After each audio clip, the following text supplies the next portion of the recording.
Hello and welcome everyone. આજથી આપણે નવું પ્રકરણ નંબર 3 કે જેનું નામ પ્રવાહ વિદ્યુત છે, જેને ઇંગ્લિશમાં કરંટ ઇલેક્ટ્રિસિટી કહેવામાં આવે છે, એ આજે આપણે સ્ટાર્ટ કરવાના છે. અત્યાર સુધી તમે પહેલાં જે બે પ્રકરણ ભણ્યા છો, પ્રકરણ 1 ને પ્રકરણ 2, એ બંને જ પ્રકરણની અંદર તમને જે વિદ્યુત ભારો સાથે ડીલ કરવામાં આવતા હતા, રાઈટ, એટલે તમને જે વિદ્યુત ભારો વિશે કહેવામાં આવતું હતું એ સ્થિર વિદ્યુત ભારો હતા. આ પ્રકરણમાં એ વિદ્યુત ભારોને ગમે તે બાહ્ય સોર્સથી, મતલબ બાહ્ય ઉદ્ગમથી, મતલબ માનો કે એ બેટરી હોય કે એવું કંઈ બી હોય, એ વિદ્યુત ભારોને ગતિ કરવામાં આવશે, મતલબ દોડાવવામાં આવશે, અને એ વિદ્યુત ભારો દ્વારા શું સર્જાય છે એની વિશે માહિતી મેળવવામાં આવશે. તદુપરાંત ઘણા બધા નિયમો પણ આ ચેપ્ટરની અંદર ભણવામાં આવશે. સો બેઝિકલી ચેપ્ટર નંબર 3 ની અંદર, મતલબ આ એકચ્યુઅલીમાં ચેપ્ટરનું નામ પ્રવાહ વિદ્યુત શાસ્ત્ર હોય તો પણ ચાલે, કારણ કે પહેલા બે ચેપ્ટર છે એ સ્થિત વિદ્યુત શાસ્ત્ર હતું. પહેલા બે ચેપ્ટરમાં તમને જે ભણવામાં આવ્યું એ બધું જ સ્થિર વિદ્યુત ભારોના કારણે બધું ભણવામાં આવતું હતું. આ ચેપ્ટરમાં પ્રિસાઇઝલી આ ચેપ્ટરમાં તમને એ જ વિદ્યુત ભારોને ગતિ કરાવીને કઈ વસ્તુ, મતલબ કઈ પ્રક્રિયાઓ, કઈ ઘટનાઓ સર્જાય છે એના વિશે ભણવામાં આવશે.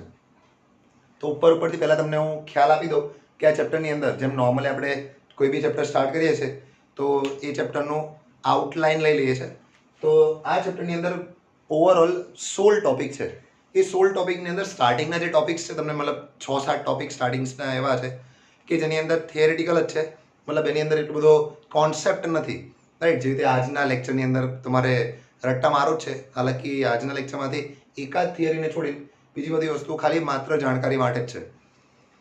હા, તો એ 16 ટોપિક્સમાંથી તમને જે પાછળના જે ટોપિક આવશે, મતલબ કિર્ચોફના નિયમથી બધું જે સ્ટાર્ટ થશે, એ ફિઝિક્સમાં ખૂબ જ અગત્યની વસ્તુઓ છે. મતલબ એ બધી વસ્તુઓ તમને પ્રેક્ટિકલી તમારું લોજિક લેવલ ડેવલપ કરવા માટે વપરાય છે, રાઈટ. એટલે તમારે સર્કિટ્સ થિયરી કહેવાય બેઝિકલી, અને આ જ ચેપ્ટર પરથી બધી સર્કિટો પૂછાય છે. મતલબ બહુ એકદમ કોમ્પ્લેક્સ સર્કિટ તમને આપી દે અને તમને એવું પૂછે કે ભાઈ આ પર્ટિક્યુલર આ શાખામાં, આ બ્રાન્ચની અંદર કેટલો વિદ્યુત પ્રવાહ વહે છે, એ બધી જ વસ્તુ, મતલબ જે ક્વોલિટીવાળી વસ્તુ છે એ મારા ખ્યાલથી બે કે 3 લેક્ચર્સ પછી જ આવશે. એટલે શરૂઆતમાં એ બધી વસ્તુ હું ઝડપી લઈ લઈશ, રાઈટ. સ્ટાર્ટિંગના ફર્સ્ટ સેકન્ડ લેક્ચર્સની અંદર એ પોસિબલ હશે તો ટ્રાય કરીશું આપણે કે 6-7 ટોપિક જે આગળના થિયરિટિકલ છે એ કવર કરી લઈએ. તો ઓવરઓલ 16 ટોપિક છે. ઉદાહરણો 10 આપેલા છે, અને વધારાના સ્વાધ્યાય સિવાય સ્વાધ્યાયના દાખલા આપણે જે ડીલ કરીશું એ કુલ 13 છે. અને જે જીએસઈબી દ્વારા આ પ્રકરણનું વેટેજ આપવામાં આવ્યું છે એ કુલ 9 માર્ક્સનું છે, જેની અંદર તમને 4 MCQs, એક ક્વેશ્ચન 2 માર્ક્સનો, HOTS મતલબ higher order thinking skills, right. એટલે થોડુંક ઉચ્ચ કક્ષાનો પ્રશ્ન પૂછાશે. એટલે જેની અંદર તમારે આપણે કહીએ, મેં તમને પહેલાં જ કીધું કે તમારા લોજિક લેવલનું, મતલબ લોજિક લેવલ ટેસ્ટ કરશે એ લોકો આવા પ્રશ્ન પૂછીને. એક ક્વેશ્ચન 2 માર્ક્સનો હશે અને એક ક્વેશ્ચન 3 માર્ક્સનો હશે, જે સમજ આધારે અન્ડરસ્ટેન્ડિંગ બેઝડ પ્રશ્ન હશે. આમ કુલ તમને આ પ્રકરણ 9 માર્ક્સનું પૂછાશે. હાલાકી આપણે જાણીએ છીએ કે આવી મતલબ અત્યારે ફિલહાલ પરિસ્થિતિની અંદર જે સિલેબસ નોર્મલી મિનિમાઇઝ થશે તો વેટેજ બદલાઈ જશે, પણ જે નોર્મલ, મતલબ જે લાસ્ટ યરનું વેટેજ છે એ ઓલરેડી મેં આગળ તમને મેન્શન કરેલું છે. ઇટ ઇઝ સબ્જેક્ટેડ ટુ ચેન્જ, મતલબ આ બદલાઈ શકે તેમ છે, 110% બદલાશે ભાઈ. હા, તો લેટ્સ સ્ટાર્ટ ધીસ ચેપ્ટર, મતલબ કરંટ ઇલેક્ટ્રિસિટી, પ્રવાહ વિદ્યુત શરૂ કરીએ. કોક એવું પૂછે કે સર આ ચેપ્ટરનું નામ પ્રવાહ વિદ્યુત કેમ આપ્યું છે, વિદ્યુત પ્રવાહ કેમ નથી આપ્યું? ભાઈ એકદમ સિમ્પલ રીઝન છે. આ એક શાખાની વાત કરેલી છે, રાઈટ. એક રાશિની વાત નથી કરી, વિદ્યુત પ્રવાહ રાશિની વાત નથી કરી. એની અંદર એક આખું પ્રવાહ વિદ્યુત શાસ્ત્રની વાત કરી છે, જેની અંદર આપણે જે વિદ્યુત ભારો લેવાના છે, રાઈટ, એ ગતિમાના વિદ્યુત ભારો લેવાના છે. તો હા, દરેક ચેપ્ટરની જેમ જે ફર્સ્ટ ટોપિક હોય છે એ ઇન્ટ્રોડક્શન, મતલબ પ્રસ્તાવના હોય છે. આની પ્રસ્તાવનાની અંદર નોર્મલ ચેપ્ટર્સની જેમ જ આખા પ્રકરણની અંદર આપણે શું ભણવાના છે એની ચર્ચા કરવામાં આવેલ છે. તો હા, ધર્મમાં આવે એટલે અમે ભણાઈ દઈએ નોર્મલી, બાકી આ વસ્તુ સ્કીપ કરી દઈએ તો બી ચાલે. બટ નેવર માઇન્ડ, તમારે જેમ મેં લખ્યું છે એવું તમારે રેગ્યુલરલી તમારી નોટ્સ બનાવવાની રહેશે. પ્રસ્તાવના, ઇન્ટ્રોડક્શનની અંદર તમને એક રાશિ વિશે થોડી ઇન્ફોર્મેશન આપેલી છે, જેને કહેવાય વિદ્યુત પ્રવાહ. વિદ્યુત પ્રવાહ એટલે શું?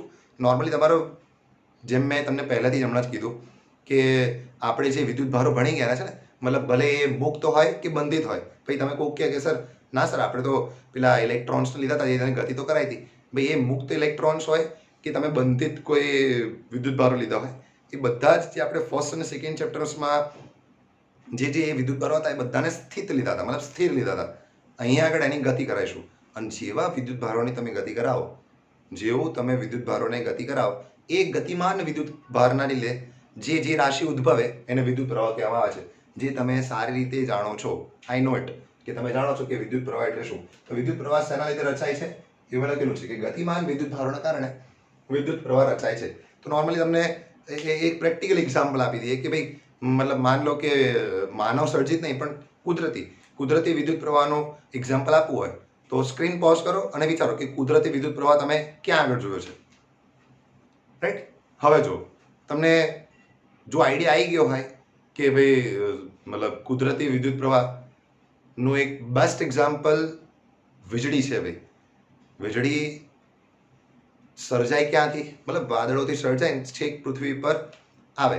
એ વીજળીની અંદર હોય શું એકચ્યુઅલીમાં, તો કે વીજળી એટલે વિદ્યુત ભારોની ગતિ હોય કે ક્યાંથી ક્યાં આવે, મતલબ વચ્ચે આપણા વાતાવરણમાંથી પસાર થઈને, પૃથ્વીના વાતાવરણમાંથી પસાર થઈને વાદળોથી સ્ટાર્ટ કરીને છેક પૃથ્વી પર આવે. હાલાકી મતલબ વિદ્યુત ભારોની ગતિ થઈ છે, ઓબ્વિયસલી વિદ્યુત ભારોની ગતિ થઈ. તમને એવું પૂછવામાં આવે કે શું તમે એવું કહી શકો, મતલબ માન લો કે હું તમને કહું કે ભાઈ 10 સેકન્ડ માટે એ મતલબ તમે વીજળી જોઈ એમ, મતલબ વિદ્યુત ભારો વાદળથી લઈને પૃથ્વી પર 10 સેકન્ડ સુધી પ્રસર્યા એમ. તો જો તમને એવું પૂછવામાં આવે કે ભાઈ એક ઇન્ફોર્મેશન આપી દેવામાં આવે કે ભાઈ 1 સેકન્ડમાં 10 કુલમ આવ્યા હતા, હાલાકી બહુ પુષ્કળ એમાઉન્ટમાં આવે. હા, માન લો કે 1 સેકન્ડમાં 10 કુલમ આવ્યા હતા, તો 10 સેકન્ડમાં કેટલા આવ્યા હશે? તો 90% તમે એવું વિચારો કે ભાઈ 1 સેકન્ડમાં 10 કુલમ આવ્યા હોય તો 10 સેકન્ડમાં 10 × 10 મતલબ 100 કુલમ આવ્યા હશે. એકચ્યુઅલીમાં આ ખોટું ગણતરી છે. કેમ? કારણ કે આ ગણતરી ત્યારે જ વેલિડ પડે કે જ્યારે વહન સ્થાયી હોય. સ્થાયી મતલબ ડાયરેક્ટલી ગણતરી કરી શકાય એવું હોય એમ. પણ એકચ્યુઅલીમાં વીજળીમાં કશું ફિક્સ ના હોય. વીજળી જ્યારે થાય ત્યારે ફિક્સ ના હોય કે મતલબ આટલો જ વિદ્યુત ભારોનો જથ્થો એક જગ્યાએથી બીજી જગ્યાએ, મતલબ વાદળોથી પૃથ્વી પર આટલો જ જથ્થો આવશે એવું ફિક્સ હોય નહીં. એટલે બેઝિકલી એવું કહેવામાં આવે કે ભાઈ વીજળી જે થાય એમાં જે વિદ્યુત ભારોનું વહન છે, મતલબ જે વિદ્યુત પ્રવાહ રચાય છે એ સ્થાયી હોય કે અસ્થાયી હોય? એકચ્યુઅલમાં અસ્થાયી હોય. મતલબ એ વિદ્યુત ભારોનું વહન વીજળી જેવી કુદરતી પ્રક્રિયામાં, કુદરતી ઘટનામાં અસ્થાયી હોય છે. એટલે એ જ વસ્તુ મેં ઓલરેડી મેન્શન કરેલી છે કે કુદરતી રીતે વિદ્યુત પ્રવાહો વીજળી જેવી ઘટનામાં પણ જોવા મળે છે. રાઈટ. એ આ ઘટનામાં શું થાય તો કે વિદ્યુત ભારો પૃથ્વીના વાતાવરણમાંથી પસાર થઈને વાદળથી પૃથ્વી તરફ વહે છે. અને આ જે વિદ્યુત ભારો વહે એટલું યાદ રાખવાનું, વિદ્યુત પ્રવાહ સર્જાય ક્યારે? જ્યારે વિદ્યુત ભારોનું વહન થાય. એ ગમે તે રીતે થાય. અહીંયા આગળ કુદરતી રીતે થયું, મતલબ માન લો ટોર્ચ હોય, રાઈટ, બેટરી હોય, એની અંદર આપણે સેલ નાખીને મતલબ પ્રકાશ ઉત્પન્ન કરીએ છીએ કે જેની અંદર આપણે વિદ્યુત ભારોનું વહન થાય છે.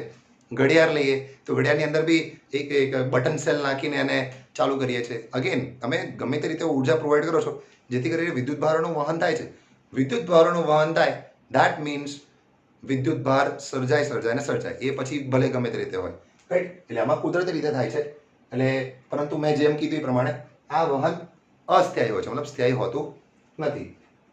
અચ્છા, એટલે આ વાત થઈ એકચ્યુઅલીમાં કુદરતી ઘટનાઓની.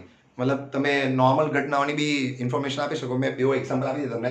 ટોર્ચ અને સેલથી ચાલતી ઘડિયાળ, એવા તમે રોજિંદા જીવનમાં તમે આજુબાજુ જોશો, નજર મારશો, ઘણી બધી જગ્યાએ તમને વિદ્યુત પ્રવાહ જોવામાં મળે. બટ આ બધા જે એક્ઝામ્પલ છે ને, ટોર્ચ અને સેલથી ચાલતી ઘડિયાળ, પેલી મતલબ સેલથી જે ઘડિયાળ ચાલે, અનલેસ કે એની ઉર્જા વપરાઈ જાય, મતલબ એવું નહીં કહેતા આપણે કે એકદમ ઘડિયાળ ધીરું પડી ગયું, એટલે હાલાકી એ બહુ સમય પછી થાય, પણ જ્યાં સુધી નહીં પ્રોપરલી ચાલતું હોય તો એ એકદમ સ્થાયી પ્રવાહથી ચાલે. મતલબ સ્થાયી શું કહેવાય એને, સ્થાયી ઉર્જા આપે, મતલબ કોન્સ્ટન્ટલી ઉર્જા આપ કરે. એટલા માટે એ જે ઘડિયાળ છે વહન કરે, મતલબ ઘડિયાળની અંદર જે કાંટાઓ ફરે છે એ એકદમ કોન્સ્ટન્ટ સ્પીડથી ફરે. અને ઓબ્વિયસલી કોન્સ્ટન્ટ સ્પીડથી જ ફરવું જોઈએ, નહીં તો તમારા રાઈટ ટાઈમનું અસ્તવ્યસ્ત થઈ જાય, ટાઈમ મેનેજમેન્ટ બદલાઈ જાય. એટલે એવું કહેવામાં આવે છે કે મતલબ સેલથી ચાલતી ઘડિયાળ, એની અંદર જે વિદ્યુત ભારોનું વહન થાય છે એ કેવું હશે વિચારવાનું. સ્થાયી જ હોવું જોઈએ, ઓબ્વિયસ વસ્તુ. ટોર્ચની અંદર અગેન સ્થાયી વહન હોય છે. રાઈટ. આ બધું એક્ઝામ્પલ કોની સાથે સરખાવ્યું છે? એ લોકોએ બુકમાં બહુ મસ્ત એક્ઝામ્પલ આપેલો છે કે ભાઈ જેમ નદીનું વહન એકદમ સ્થાયી હોય ને, કન્ટિન્યુઅસલી એકદમ મતલબ સરળતાથી કેવું નદી એક જગ્યાએથી બીજી મતલબ નદીની અંદર પાણી એક જગ્યાએથી બીજી જગ્યાએ વહેતું હોય છે, એ રીતે એવા સ્થાયી વાહનો આવા બધા એક્ઝામ્પલ્સની અંદર તમને જોવા મળે છે. રાઈટ. અને આ પ્રકરણની અંદર મેં જેમ કીધું એ પ્રમાણે અહીં આગળ વિદ્યુત પ્રવાહો ભણવાના છે, પણ અસ્થાયી નહીં.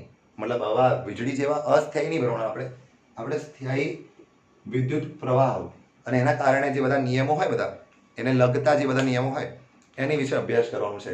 રાઈટ. અગેન ફિર સે એક બાર બોલ દેતા હું કે ભાઈ આજે આપણે જે વસ્તુ ભણવાના છે એમાંથી ઘણી બધી વસ્તુ એવી છે કે જે માત્ર જાણકારી માટે છે. જેમ કે આ પ્રસ્તાવના. આમાં પ્રસ્તાવનામાંથી તમને ઇન્ફોર્મેશન હોવી જોઈએ. ઇન્ફોર્મેશન મતલબ શીખેલું ક્યાંય જતું નથી, એટલે અમે મારી ડ્યુટી છે કે જે મેન્શન કર્યું હોય અંદર બુકમાં એ અમે મેન્શન કરી દઈએ, પણ it's not important from exam point of view. ફટાફટ ઇન્ટ્રોડક્શન જલ્દીથી લખી નાખો અને આ ઉપરની જે ડિટેલ્સ છે એ પણ નોર્મલ જેમ લખો છો તે પ્રમાણે લખી દો ફાસ્ટ.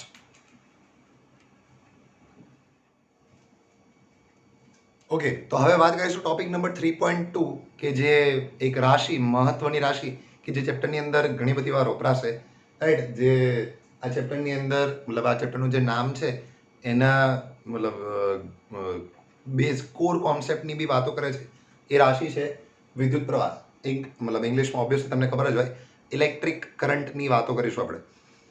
હા, તો ઇલેક્ટ્રિક કરંટ એટલે શું? બેઝિકલી તમે ઓલરેડી 9th સ્ટાન્ડર્ડની અંદર ભણી ગયા છો કે ભાઈ કોઈ બી વાહક હોય એના આડછેદમાંથી મતલબ કોઈ બી આડછેદમાંથી પસાર થતો એકમ સમયમાં પસાર થતો વિદ્યુત ભારનો જથ્થો. રાઈટ. એટલે મતલબ ચોખ્ખો વિદ્યુત ભાર, કુલ વિદ્યુત ભાર કેટલો પસાર થાય છે એકમ સમયમાં કોઈ બી આડછેદમાંથી. રાઈટ. તેને વિદ્યુત પ્રવાહ આઈ કહેવામાં આવે છે. એ જ બધી વસ્તુ મેં અહીં આગળ લખેલી છે. પણ આ ટોપિક 12thની અંદર કેવી રીતે અલગ રીતે ભણવામાં આવશે? તો કે આની અંદર તમને એક ક્વોલિટીવાળી વસ્તુ ભણવામાં આવશે, મતલબ જેની અંદર સંકલન આવશે, વિકલન આવશે. એટલે જ આ ટોપિકને ફરી એકવાર થોડુંક ઓર ડિટેલિંગની અંદર અહીં આગળ 12thની અંદર મેન્શન કરેલો છે. રાઈટ. એટલે વિદ્યુત પ્રવાહ સારી રીતે જાણીએ છીએ આપણે. 7 મૂળભૂત રાશિઓ ઓલરેડી તમે 11th સ્ટાન્ડર્ડમાં ભણી ગયા હતા ને, એમાંની એક ઇમ્પોર્ટન્ટ રાશિ છે વિદ્યુત પ્રવાહ કે જેના એસઆઈ એકમ એમ્પિયર થાય. ઘણી બધી રીતે મતલબ તમે ઓબ્વિયસલી તમે ગોખેલું હોય, ખ્યાલ હોય તમને લોકોને.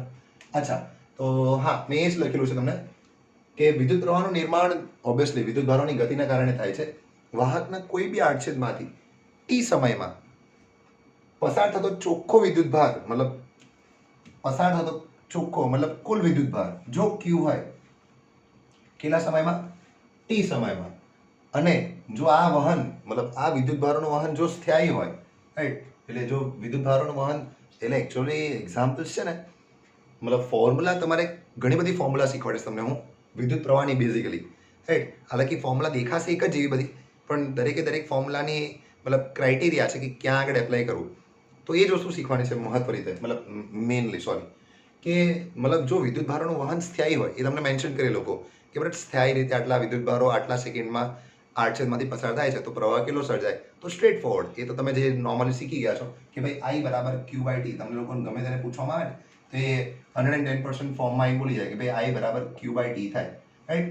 થોડુંક એક સ્ટેપ આગળ લઈ જઈએ. રાઈટ. ફર્સ્ટ ચેપ્ટરની અંદર ઉમેરી દઈએ તો તમે વિદ્યુત ભારોનું ક્વોન્ટામીકરણ શીખી ગયા હતા ઓલરેડી. રાઈટ. એટલે માન લો કે તમને એવું કહી દે કે ભાઈ આટલા મતલબ વાહક કોઈ બી વાહકના આડછેદમાંથી 5 સેકન્ડની અંદર આટલા ઇલેક્ટ્રોન્સ પસાર થતા હોય તો કેટલો પ્રવાહ સર્જાય? સ્થાયી રીતે જ વાતો કરવામાં આવે છે.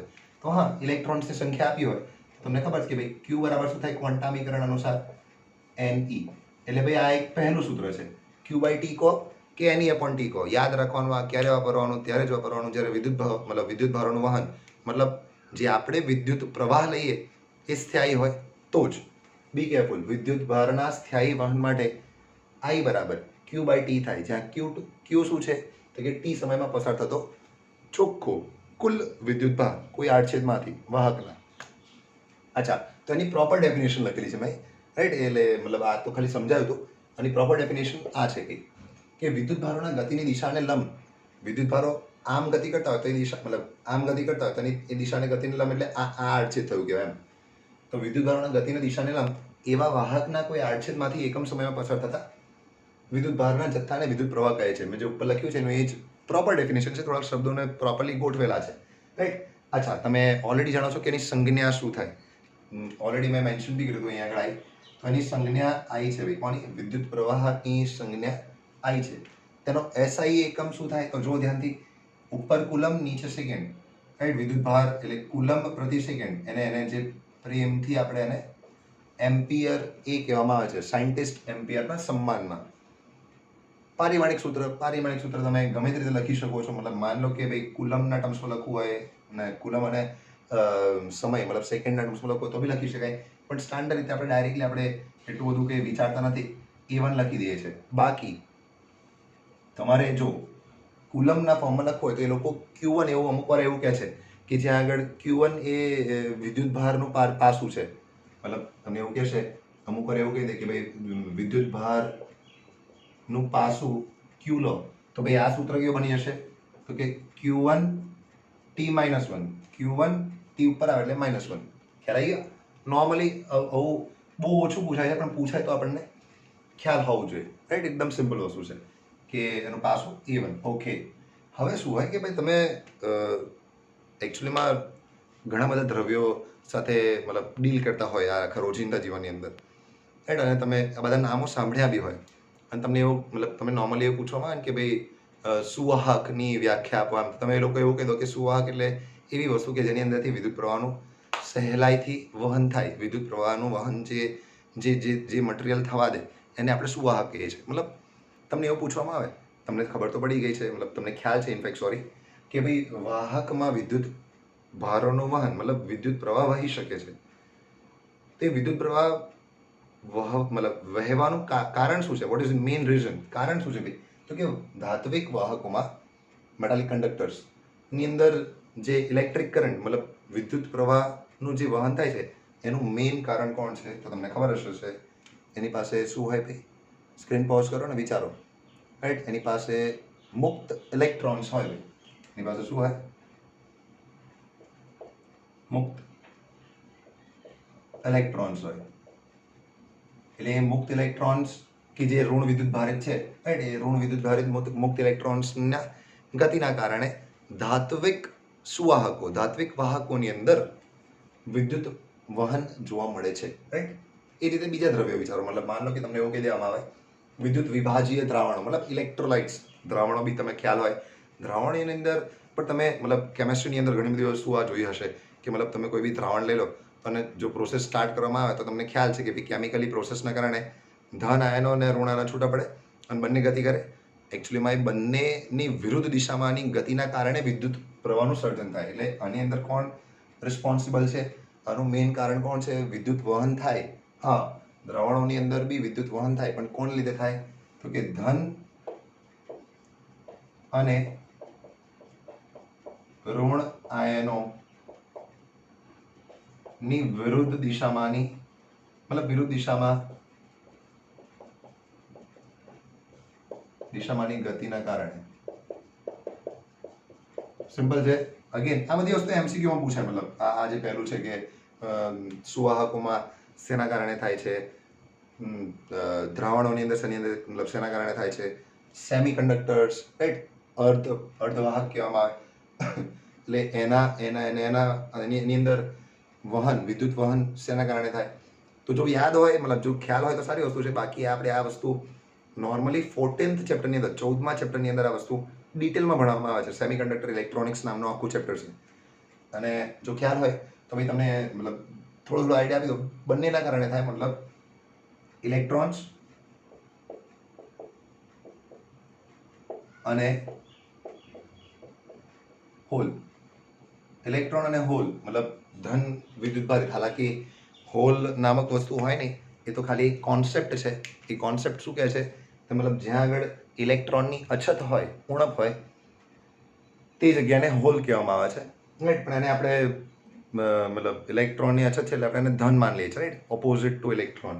ઇલેક્ટ્રોનનો વિદ્યુત ભાર મતલબ ઋણ હોય છે એટલે આને આપણે ધન માની લઈએ છીએ. એટલે બંનેના કારણે, આંશિકપણે ઇલેક્ટ્રોનના કારણે અને આંશિકપણે હોલના કારણે, એટલે બંને ઉપયોગી છે. મતલબ બંનેના કારણે અર્ધવાહકની અંદર, સેમી કંડક્ટર્સની અંદર, દાખલા તરીકે તમને સિલિકોન, જર્મેનિયમ નામ સાંભળ્યું હશે, એની અંદર તમને વિદ્યુત ભારોનું વહન જોવા મળે છે. As simple as that. અચ્છા, હવે ઘણી બધી વાતો કરી લીધી, મતલબ તમને મતલબ એક સિમ્પલ ક્વેશ્ચન પૂછવામાં આવે કે ભાઈ વિદ્યુત પ્રવાહ રાશિ જે છે એ સદિશ છે કે અદિશ છે, રાઈટ? વિદ્યુત પ્રવાહ જે રાશિ છે એ સદિશ રાશિ છે કે અદિશ રાશિ છે? સ્ક્રીન પોઝ કરવાની, વિચારવાનું.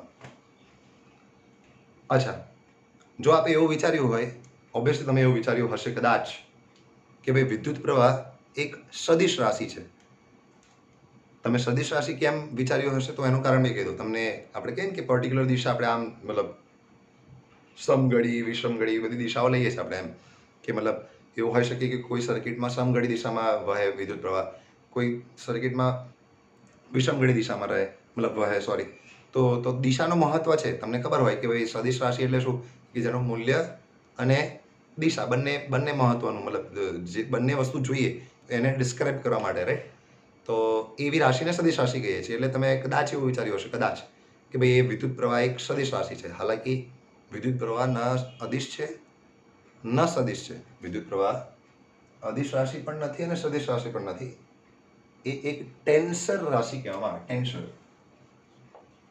આ પ્રકારની રાશિને ટેન્સર ક્વોન્ટિટી કહેવામાં આવે છે. હવે ટેન્સર ક્વોન્ટિટી એટલે શું? તો કે ટેન્સર ક્વોન્ટિટી એટલે શું કે ભાઈ જેની પાસે મૂલ્ય બી હોય, જેની પાસે દિશા પણ હોય, પરંતુ તે સદિશના નિયમોનું પાલન ના કરતું હોય. હવે યાદ કરો, તમને થોડો યાદ આવી ગયો હશે કે સદિશ રાશિ એને જ કહેવાય કે જેનું મૂલ્ય હોય, દિશા હોય, તદુપરાંત એ સદિશોના નિયમોનું પાલન કરતું હોવું જોઈએ. એકચ્યુઅલીમાં વિદ્યુત પ્રવાહ છે ને એ સદિશોના નિયમોનું પાલન નથી કરતું. મતલબ એમાં અદિશ ગુણાકાર, સદિશ ગુણાકાર, આઈ ડોટ આઈ ક્રોસ આઈ એવું કંઈ આવતું નથી ભાઈ એની અંદર, રાઈટ? એટલે એટલા માટે અને વેક્ટર ક્વોન્ટિટી સદિશ રાશિ કહેવાતું નથી. બી કેરફુલ, થોડુંક લોજિકલ ક્વેશ્ચન છે, રાઈટ? અચ્છા, એટલે ટેન્સર ક્વોન્ટિટી છે એવું કહી શકાય આપણાથી. હા, તો ઓબ્વિયસલી જેમ કીધું એ પ્રમાણે દિશાનું મહત્વ હોય છે, રાઈટ? તો બે પ્રકારની દિશા, મતલબ કન્વેન્શનલી જૂના જમાના પ્રમાણે, મતલબ રૈવાચિક રીતે એવું કહેવાતું હતું કે ભાઈ વિદ્યુત પ્રવાહની દિશા કઈ લેવાની? તો કે રૈવાચિક રીતે આ પૂછાય છે એમસીક્યુની અંદર, એકવાર પૂછાયું હતું કે ભાઈ રૈવાચિક પ્રવાહની દિશા કઈ દિશામાં હોય? તો કે ધન વિદ્યુત ભારોની દિશામાં હોય. મતલબ ધન વિદ્યુત ભારો જે દિશામાં ગતિ કરતા હોય એ દિશામાં રૈવાચિક પ્રવાહની દિશા આપણે નોર્મલી લેતા હોઈએ છીએ. તો જો રૈવાચિક રીતે વિદ્યુત પ્રવાહની દિશા ધન વિદ્યુત ભારના ગતિની દિશામાં લેવામાં આવે છે, પણ નોર્મલી આપણે એ ફોલો કરતા નથી. આપણે શું ફોલો કરીએ છીએ? નોર્મલી આપણે વાહકો સાથે વધારે ડીલ કરવાનું છે, રાઈટ? તો વાહકોમાં તમને ખબર જ હોય, મતલબ પૂછ્યું કે તમને વિદ્યુત પ્રવાહની દિશા કઈ દિશામાં હોય, યાદ રાખવાનું વિદ્યુત પ્રવાહની દિશા ઇલેક્ટ્રોન જે દિશામાં ગતિ કરે ને એની વિરુદ્ધ દિશામાં હોય. એટલે ઇલેક્ટ્રોન પ્રવાહની વિરુદ્ધ દિશામાં હોય છે. અગેન આ બધી વસ્તુ બેઝિક છે, હજુ થોડી વસ્તુ શીખવાની બાકી છે. હજુ મેં તમને વિદ્યુત પ્રવાહની એક જ ફોર્મ્યુલા શીખવાડી છે, સ્થાયી વિદ્યુત પ્રવાહની ફોર્મ્યુલા શીખવાડી. મતલબ આઈ બરાબર ક્યુ બાય ટી, જ્યાં ક્યુ એટલે એન કહેવામાં આવે, રાઈટ? એન એટલે ઇલેક્ટ્રોનની સંખ્યા અને ઈ એટલે ઇલેક્ટ્રોનનો વીજભાર. ફટાફટ જે લખ્યું છે ફટાફટ લખી લો જલ્દી. ઓકે, તો અત્યારે મતલબ હમણાં જે આપણે જોયું એ સ્થાયી વિદ્યુત વહન માટે હતું. મતલબ અગેન એકવાર ફરીથી ઇન્ફોર્મેશન આપી દઉં તમને કે સ્થાયી વહન એટલે શું. સ્થાયી વહન એટલે શું કે મતલબ તમને એવું કહી દે કે ભાઈ 1 સેકન્ડની અંદર 5 કુલમ વહે છે, તો 2 સેકન્ડની અંદર કેટલા કુલમ વહે છે? 10 કુલમ. 3 સેકન્ડની અંદર 15 કુલમ. 4 સેકન્ડની અંદર 20 કુલમ. એટલે આવું સતત કહી શકાય આપણાથી, રાઈટ? એટલે કોન્સ્ટન્ટ પ્રમાણમાં વહન થા કરે છે. તો એવા પ્રકારના વહનને, રાઈટ, સ્થાયી વહન કહે છે. પણ દરેક કિસ્સામાં એવું ના હોય. દરેક કિસ્સામાં જે વિદ્યુત ભારોનું વહન થાય છે એ સ્થાયી હોઈ બી શકે અને સ્થાયી મતલબ ના બી હોય. એટલે મતલબ અસ્થાયી વિદ્યુત ભારોનું વહન હોય, મતલબ અસ્થાયી વિદ્યુત પ્રવાહ મળતો હોય આપણને, એવા કિસ્સા આપણે જોઈ લઈએ હવે ફટાફટ. તો કે અસ્થાયી વિદ્યુત વહન માટે નોર્મલી છે ને મતલબ 11th સ્ટાન્ડર્ડની અંદર 3rd ચેપ્ટરની અંદર, રાઈટ, 3જા ચેપ્ટરની અંદર કે મતલબ જેની અંદર આપણે ગતિ વિશે ચર્ચાઓ કરી હશે, જેમાં આપ ગતિ વિશે ભણ્યા હશો, એની અંદર ઘણી બધી એવી રાશિઓ આવતી હતી, રાઈટ? તમને વેગ વિશે ભણવામાં આવે તો વેગ વિશે પહેલાં ડાયરેક્ટલી વેગ વિશે ના ભણવામાં આવે. પહેલાં તમને સરેરાશ વેગ ભણવામાં આવે, પછી તત્કાલીન વેગ ભણવામાં આવતું હતું, લાક્ષણિક, રાઈટ? એ રીતે પ્રવેગ ભણવામાં આવે, પણ એમાં સરેરાશ પ્રવેગ ભણવામાં આવે, પછી ત્યારબાદ તાક્ષણિક વેગ મતલબ તાક્ષણિક પ્રવેગ ભણવામાં આવતો હતો. એવી રીતે નોર્મલી જ્યારે મતલબ પાવર ભણો એમાં પહેલાં તમે સરેરાશ પાવર ભણો, ત્યારબાદ તાક્ષણિક ભણો. મતલબ નોર્મલી જ્યારે નવી રાશિ આવે ને તો હંમેશા પહેલાં આપણે સરેરાશ વસ્તુ ભણવી જોઈએ અને ત્યારબાદ કોઈ પર્ટિક્યુલર ક્ષણે જોઈતું હોય તમારે, મતલબ આ ક્ષણે કેટલો વિદ્યુત પ્રવાહ હશે, આ ક્ષણે કેટલો પ્રવેગ હશે, આ ક્ષણે કેટલો વેગ હશે, તો આપણે શું લેતા હતા તમને યાદ હોય તો કદાચ રાઈટ. લિમિટ, લક્ષ્ય લઈ લેવાનું, રાઈટ. એટલે લિમિટ લઈ લો એટલે તમને ડાયરેક્ટલી એ વસ્તુ તાક્ષણિક રાશિ મળી જાય, રાઈટ. જોઈ લે છે એ જ વસ્તુ છે, બેઝિક કોન્સેપ્ટ છે, ઇઝી છે. અને આના આધારે એક જૂની ટેક્સ્ટબુકની અંદર બહુ મસ્ત સમ હતો, એ પણ હું તમને કરીશ. અને એકાદ એ કોન્સેપ્ટ શીખશો તો તમને ખબર પડશે કે ભાઈ અસ્થાયી વિદ્યુત વહન એટલે શું, રાઈટ. એના માટે જ ખાસ હું તમને એ સમ કરીશ. બાકી આપણી એનસીઆરટી ટેક્સ્ટબુકની અંદર એ સમ નથી. ચલે ભાઈ શરૂ કરતા હૈ.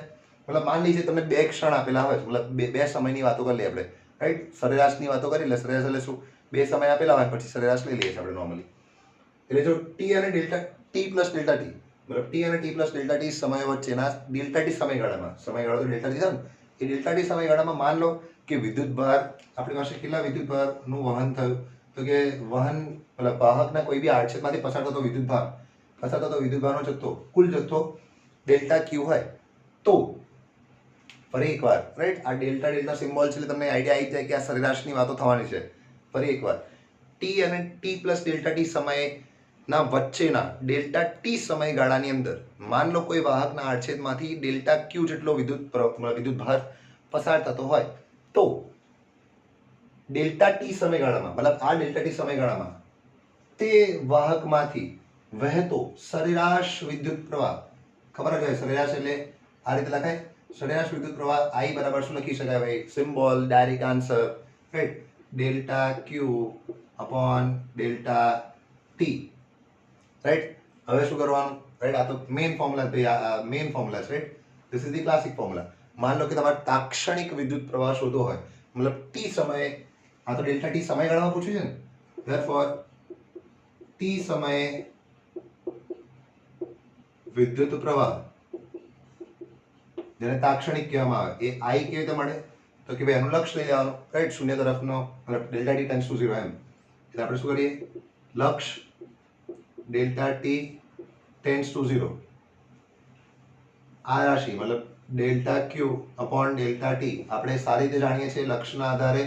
આ ડેલ્ટા ક્યુ અપોન ડેલ્ટા ટી જે રાશિ હોય એ શેમાં રૂપાંતર થઈ જાય ખ્યાલ છે તમને. એટલે આ બધી વસ્તુ શું થઈ જાય? dq upon dt. Simple concept.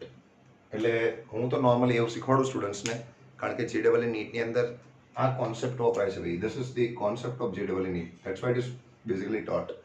તમને કેમ ભણાવવામાં એનું કારણ છે, તમને કહું સમજવા.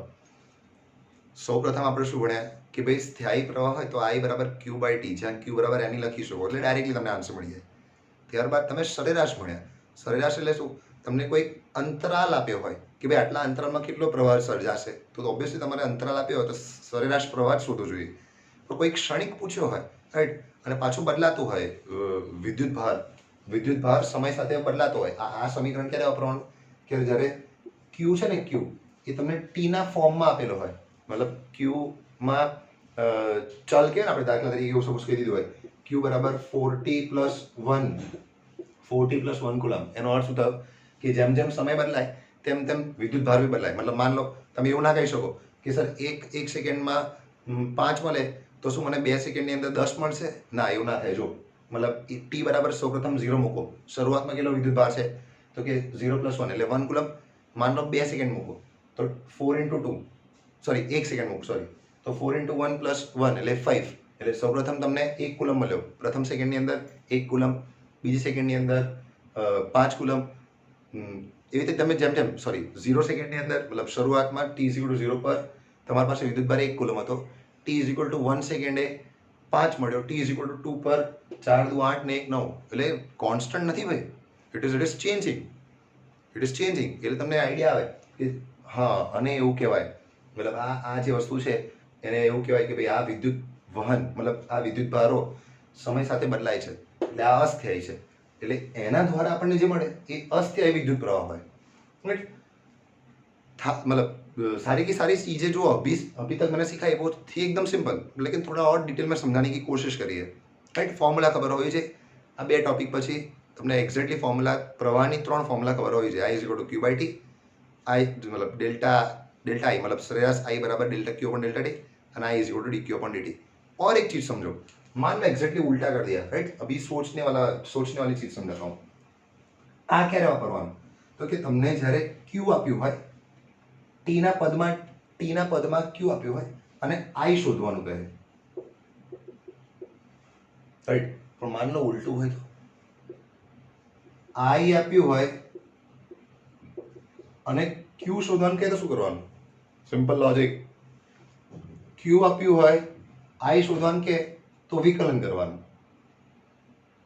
આઈ આપ્યું હોય અને ક્યુ શોધવાનું કે તો આ ડીટી આમ લાવવું પડે. આઈ ડીટી બરાબર ડી ક્યુ. તો કુલ ક્યુ શોધવું હોય તો બંને બાજુ સંકલન કરવું પડે, એટલે સંકલન વિકલન. That's why I told you કે સંકલન વિકલનના ક્લાસિક કોન્સેપ્ટ્સ આની અંદર આવશે. એટલા માટે ધોરણ 9-10 કરતા થોડુંક એક સ્ટેપ ઉપર છે આ, રાઈટ. એટલે આનો આઈડિયા હું તમને આપીશ. ફરી એકવાર બોલી જાઉં છું. ક્યુ આપ્યો હોય, આઈ શોધવો હોય તો આ સાદું સમીકરણ વિકલન ડી ક્યુ અપોન ડીટી. પણ આઈ આપ્યો હોય અને ક્યુ શોધવું હોય તો તમારે સંકલન કરવું પડે. સિમ્પલ છે ભાઈ. આના આધારે એક ક્લાસિક સમ કરાવું છું. પહેલા આ બધી વસ્તુ લખી નાખો જલ્દી.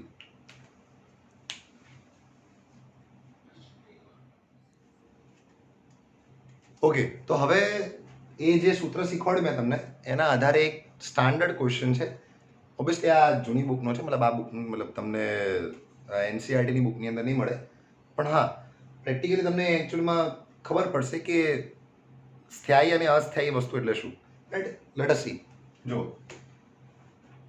એક તારમાંથી વહેતો વિદ્યુત પ્રવાહ સમય સાથે માન લો આ સમીકરણ અનુસાર, મતલબ I બરાબર 10 વત્તા 4t 10 પ્લસ 4t સૂત્ર મુજબ બદલાય છે. દેખાય છે કે જો આ t અહીં અંદર ચલ છે એટલે સમય સાથે આ વસ્તુ બદલાય છે, રાઈટ. પ્રવાહ એટલે આ સ્થાયી પ્રવાહ ના કહેવાય. અહીંથી જ તમને જજમેન્ટ મળી જાય કે ભાઈ આ પ્રવાહ સ્થાયી નથી. માન લો અહીં 4t હોત જ નહીં, 4t ના હોય તો એનો મતલબ શું થાય કે ભાઈ કેટલો પ્રવાહ હોય છે 10. તો એ 10 તો સમય સાથે ના બદલાય ને. તમે 1 સેકન્ડ 2 સેકન્ડ 3 સેકન્ડ એમાં સમય ચલ જ નથી, એટલે એવા પ્રવાહને સ્થાયી કહેવાય. પણ અત્યારે અસ્થાયી છે, સૂત્ર મુજબ બદલાય છે. તમને મતલબ I આપેલું છે અહીંયા, I બરાબર 10 પ્લસ 4t, રાઈટ, જ્યાં t સમય છે. આ કિસ્સામાં તારના કોઈ આડછેદમાંથી પ્રથમ 10 સેકન્ડમાં, પ્રથમ 10 સેકન્ડ એટલે 0 થી 10 સેકન્ડ્સમાં પસાર થતો વિદ્યુત ભાર શોધો. સિમ્પલ છે ભાઈ. દેખો, વિદ્યુત ભાર શોધવાનું કીધું મેં હમણાં જ કીધું તમને. I આપ્યો છે અને Q શોધવાનો છે એટલે સંકલન આવે. Q આપ્યો હોય અને I શોધવાનું થાય તો વિકલન. તો Q શોધવાનું છે. આપણે ડાયરેક્ટ લખી શકીએ, we know that વિદ્યુત ભાર Q બરાબર સંકલન I dt થાય. દેખાય છે કે ભાઈ સમયના આધારે આપણે સંકલન કરવાનું છે. તો અહીં હું નોર્મલી સ્ટુડન્ટ્સને એવું શીખવાડું કે ભાઈ ઉતાવળ નહીં કરવાની. You have to take time. એક સ્ટેપ હજુ ઓર લખો અને પછી જજમેન્ટ લો કે લિમિટ્સ શું મૂકીશું આપણે. તો કે I ની વેલ્યુ શું છે તો કે 10 વત્તા 4t dt. દેખાય જ છે કે ભાઈ t ના આધારે કરવાનું છે. તો t ની લિમિટ્સ ક્યાંથી ક્યાં એટલે લોકો લખ્યું છે પ્રથમ 10 સેકન્ડ. પ્રથમ 10 સેકન્ડ એટલે 0 થી લઈને 10, એટલે અહીં પણ લખીશું 0 થી લઈને 10. સંકલન કરવાનું, બંનેને સંકલન મળે. સંકલન વિકલનનો બેઝિક તમે વિડીયો જોયો જ હશે. અને હજુ સુધી તમે આ ચેનલને સબસ્ક્રાઇબ ના કરી હોય તો સબસ્ક્રાઇબ કરી લો, જેથી કરીને તમે હું જ્યારે વિડીયો અપલોડ કરું ને મતલબ યુટ્યુબ પર તો તમને ડાયરેક્ટલી એ નોટિફિકેશન આવી જાય. યુટ્યુબની અંદર ડાયરેક્ટલી તમને ઉપર બ્લિંક થાય કે ભાઈ આ વિડીયો મૂક્યો છે એમણે. એટલે એ વિડીયો એકચ્યુઅલીમાં મેં બેઝિક કેટેગરીમાં મૂક્યો હતો, એ 12thની કેટેગરીમાં નહોતો મૂક્યો. એટલે સંકલન વિકલનનો કોન્સેપ્ટ આવડવો આવશ્યક છે. એટલે એનો વિડીયો બી સ્પેશિયલી બનાવેલો હશે અને ઘણા બધા તમે લોકોએ જોયો હશે, જેને સબસ્ક્રાઇબ કર્યો હશે એને ખ્યાલ હશે આ વસ્તુની. અચ્છા, તો ભાઈ હા, બંને પદોને સંકલન આપવાનું. તો પ્રથમ પદ છે આપણું 10, તો 10 dt વત્તા 4t dt, રાઈટ. બંનેમાં લિમિટ્સ તો એની એ જ રહેશે 0 થી લઈને 10, બરાબર, 0 થી લઈને 10. અચ્છા, તો ભાઈ 10 ને બહાર કાઢી લેવાય તો બચે શું અંદર તો કે એક જ બચે. 10 બહાર કાઢી લે તો એક બચે અને આની અંદરથી 4 બહાર કાઢી લે તો t ની 1 ઘાત બચે, રાઈટ. મને ડાયરેક્ટ કરતા આવડે છે પણ હું બાયોલોજીના સ્ટુડન્ટ્સને ધ્યાનમાં રાખીને સ્ટેપ બાય સ્ટેપ પ્રોસેસ કરું છું. આવી બધી વસ્તુઓ MCQ ની અંદર પૂછાઈ શકે છે. એટલે specially this is a part of MCQ, right. એક માર્કમાં બી પૂછાય ને, MCQ ની અંદર બી પૂછાઈ શકે એવો પ્રશ્ન. તો એકનું સંકલન શું થાય કે જેની સાપેક્ષે કરતા હોય તે જ થાય. મતલબ 10 તો બહાર છે અને એકનું સંકલન t ની સાપેક્ષે કરે એટલે t જ મળશે. અને લિમિટ્સ તો ભૂલવાની નથી, 0 થી 10 વત્તા 4 છે અને ટીની એક ઘાત છે, તો ટીની એક ઘાત હોય સંકલન શું થાય? એક ઘાત વધે એની એક ઘાત નીચે આવે, મતલબ ટૂંકમાં ટી સ્ક્વેરના છેદમાં 2, ટીનો વર્ગ ભાગ્યા 2 એટલે 0 થી 10. હવે શું કરવાનું? કાંઈ નહીં, upper limit minus lower limit મૂકવાનું. 10 માઇનસ 0 ખબર જ હોય તમને, upper limit minus lower limit 4. હવે પહેલા અપર લિમિટમાં શું મૂકશું? 10 નો વર્ગ 100 થાય, 100 ના છેદમાં 2 ઓછા 0 નો વર્ગ ભાગ્યા 2 એટલે તો 0 કહેવાય. 10 ગુણ્યા 10 એટલે 100 વત્તા 400 ભાગ્યા 2 એટલે 200. ટૂંકમાં આપને જે વિદ્યુત ભાર મળશે એ 300 મળશે. ધ્યાન રાખવાનું, જ્યારે બી દાખલા કરો એકમ લખવાનું ભૂલવાનું નહીં, આવશ્યક છે. નાની મિસ્ટેક કરશો તો એ કન્ફર્મ તમારા માર્ક્સ કાપી લેશે, રાઈટ? એટલે જરૂરી છે કુલમ લખવું, કારણ કે વિદ્યુત ભાર છે. 300 કુલમ વહે પ્રથમ 10 સેકન્ડની અંદર. આ જ પ્રશ્નની અંદર તમને અહીં લિમિટ્સ બદલી નાખી, મતલબ તમને એવું કહે ટી ઇઝ ઇક્વલ ટુ 10 થી લઈને ટી ઇઝ ઇક્વલ ટુ 20 સેકન્ડમાં કેટલો વિદ્યુત પ્રવાહ વહે છે, તો એ લિમિટ્સ તમારે 10 થી 20 મૂકવાની. માન લો આખું સમજ ઉલટી નાખે, મતલબ ઉલટાવી નાખે, સોરી. માન લો આઈની બદલે તમને ક્યુ આપી દે અને તમને પૂછે કે ભાઈ આઈ શોધીને બતાવો, તો તમારે વિકલન કરવું પડે, સંકલન નહીં કરવાની વખતે, રાઈટ? એકદમ ક્લિયર છે, એકદમ ઇઝી છે કોન્સેપ્ટ. ફટાફટ લખી લો આ જલ્દી, ફાસ્ટ.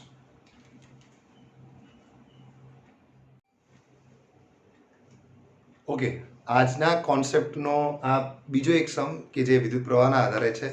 અને હા, તમને જજમેન્ટ લેતા આવડવું જોઈએ. અને પોસિબલ હોય ને તો જ્યારે હું ક્વેશ્ચન બોલી જાઉં તો સ્ક્રીનને પોઝ કરી દેવાની અને જાતે સોલ્વ કરવાનો પ્રયત્ન કરવાનો.